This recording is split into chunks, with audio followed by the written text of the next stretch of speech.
I'm here with Terry O'Keefe from OMVIC. So Terry, why don't you tell us what OMVIC stands for? OMVIC is the Ontario Motor Vehicle Industry Council, and we're Ontario's regulator of vehicle sales. Okay, so OMVIC is sort of like a government body then? Well, we're a delegated authority, so what it means is we enforce the Motor Vehicle Dealers Act and Consumer Protection Act on behalf of the Ministry of Government and Consumer Services. Okay, so then your organization can sort of, what does your organization do then? Probably the easiest way to explain it is we're a law enforcement agency. We regulate the industry. All dealers and salespeople must be registered with OMVIC. So if there are compliance issues, we will investigate and, if necessary, prosecute those issues. And we also deal with unlicensed sales, curbsiders who are illegal, unlicensed dealers. And our role is to protect consumers. Okay, and so how does somebody become registered with OMVIC?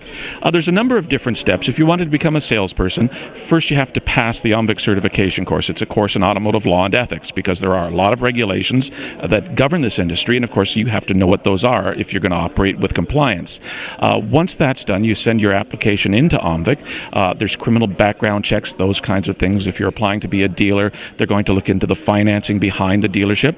And once those checks are completed, then a license is issued. But without that license, you cannot legally trade in vehicles in Ontario. So what are some of the biggest challenges that you face? With our registered dealer community, probably the biggest challenges we're facing right now have to do with all-in pricing and disclosure. In 2010, the laws were rewritten. Ontario dealers, if they advertise a price for a car, that price must be an all-in price. It has to include all the fees and charges the dealer intends to collect, except for HST and licensing. And when I say licensing, I mean the actual cost to register and plate that vehicle. Unfortunately, we still see a lot of non-compliance with this law, where dealers are surprising consumers with additional charges when they get to the dealership after they've seen a price.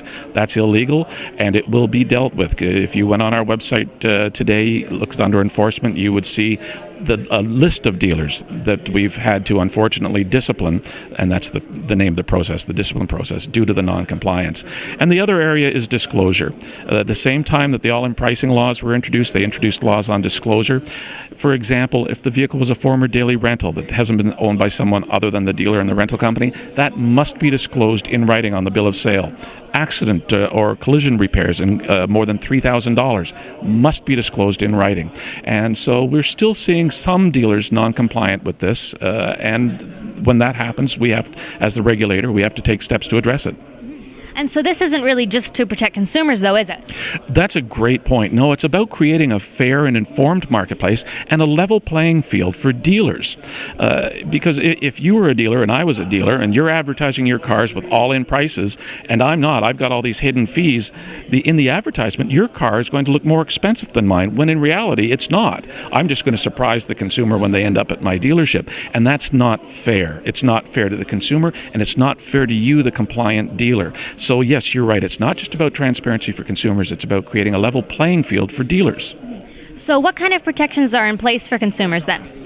Well, the services that we offer to consumers, if they do have a complaint with a dealer, we have a free mediation service.